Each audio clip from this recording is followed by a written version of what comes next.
Okay, so now to the commentary part. So as I said, this was my first game on, so I was a bit rusty and I wasn't warmed up, so I did make a bit of mistakes, like my mechanics weren't the cleanest, as you can see from the looting and whatever. But I still think I played pretty well in terms of, grabbing stuff. I would say I'm still faster than a lot of people. And as you can see, I do get iron first if you look at the achievements. So yeah. Because it's actually a very good shipwreck. I have a lot of iron, a lot of food. This is definitely an above average um shipwreck, that's for sure. And I start my crafting. My crafting is where you can see where my rust is. I mistype the search craft is meant to be BA, but I type in A, and there's just a lot more junk on the menu, but it's fine. So I craft all my stuff, and now I am ready to go. I just need a bit of leaves and some wood, and I do see kelp on the right, which is very good. I have started playing on Craig Pro when I ever need to um look for something.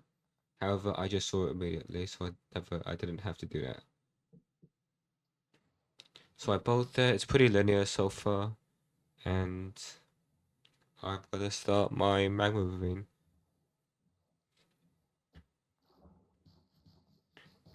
One thing that did confuse me is that he got hot stuff first, which makes me think that um they probably played the ship and didn't go back to surface, which I thought was very interesting because you don't get leaves and any of the extra things.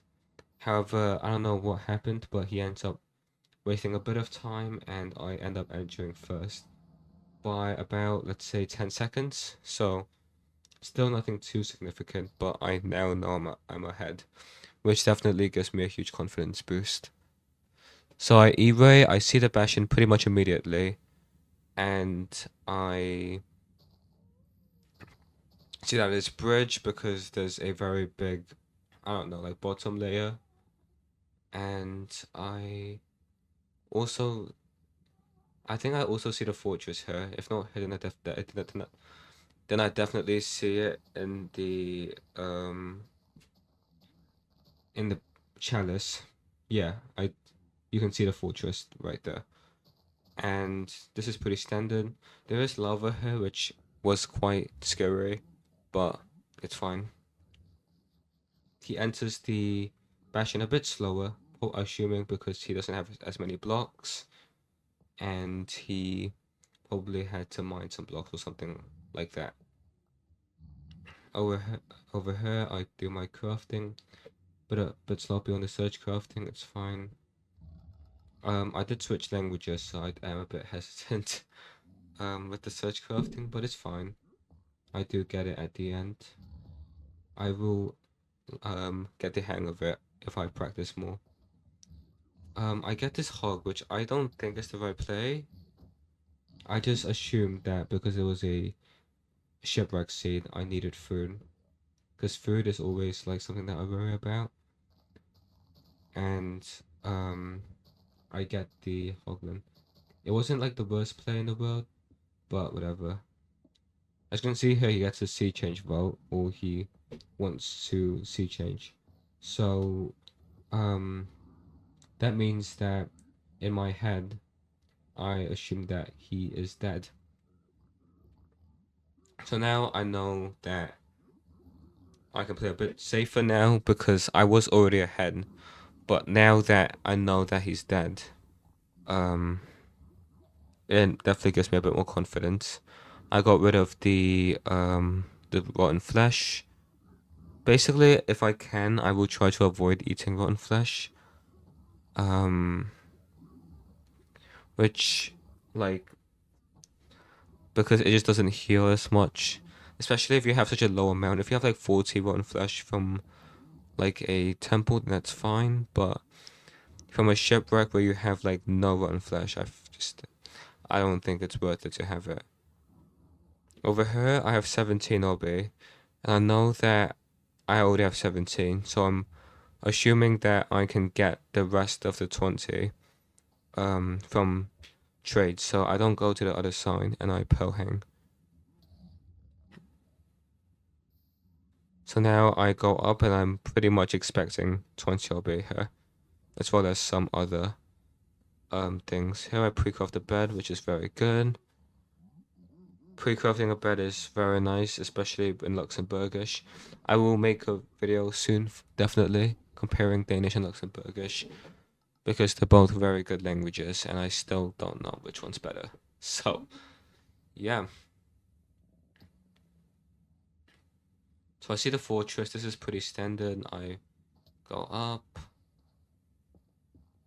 This is the good section, so I pretty much assume that I have a spawner pretty close. I do like the preemptive. I don't know what the strat's called, but I look for the spike. The spike's that way, so I go that way. And I hear a blaze like over here, right when I walked past it. So I immediately just dug up. I didn't think it would be a spawner. I assumed that it was just a few strays, but I thought that could help still, but it was actually a spawner.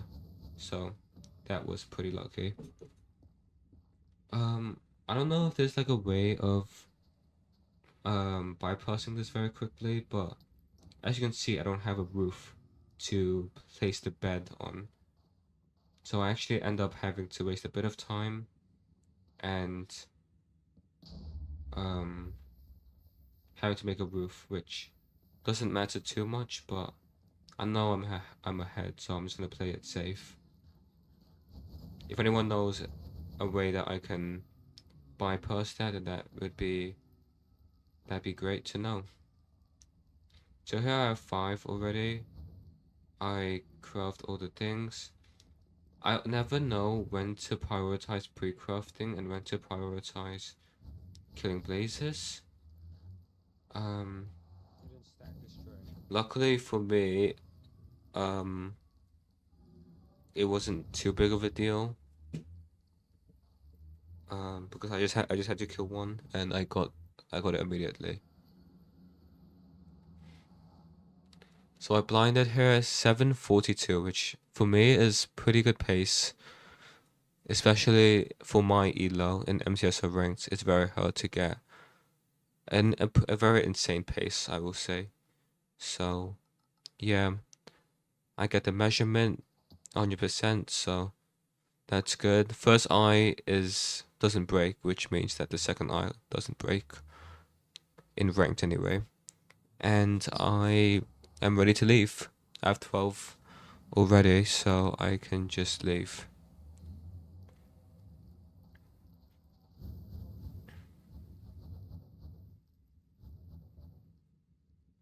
So since I have everything crafted already, I can't really overlap much when I'm doing my pearls, but I also don't know why I ate there, but it's fine. It's fine. I end up messing up the coordinates a little bit. I just assumed that it was over lava for some reason, even though it wasn't. It didn't matter. It doesn't matter here, but I also do have a gold pick still from the bridge bastion, and we are here 9 minutes, and right now I hear the I hear silverfish. So I'm now here, and this is where I mess up my sub 10 or possible sub 10. I have 5 beds, 2 anchors, which is very good. However, one thing that I always do is I always organize my inventory, which isn't really good. Also you can see the nerfs here. My UI isn't good, and that's just a missed opportunity for it's just a missed opportunity. So here I do my pearls. And the last pearl I miss, and I know that I am probably unable to make it up there. So I end up having to do half bow, which really sucks. I also see that he blinded, which actually gets me a bit worried because I always blind at 12 eyes. So for me, when I see that someone else has blinded, it makes me think that they're very close. And here I start getting angry that they, or I start getting angry that I couldn't make the 0, but whatever. Um, it's quite unfortunate. This was PB pace anyway, so I was happy that I got a PB, but I still am really upset that I didn't get a low 10-minute run, which is what this could have been.